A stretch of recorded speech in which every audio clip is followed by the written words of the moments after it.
Did you know a dull kitchen knife is more dangerous than a sharp one? It slips, struggles, and makes cooking riskier than you might think. Imagine trying to slice a ripe tomato and ending up squashing it. Frustrating, right? That's what a dull knife does every single time. A blunt blade doesn't just ruin presentation.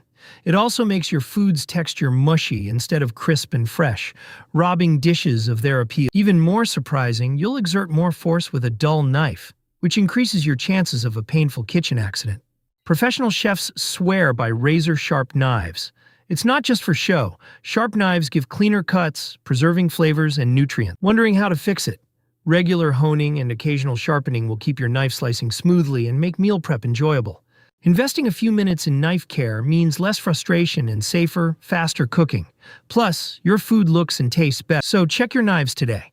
If they're dull, it's time for some TLC. Your fingers and your food will thank you every single meal. Dull knives ruin more than you think. Like and follow Chef Didn't Tell You for more secrets.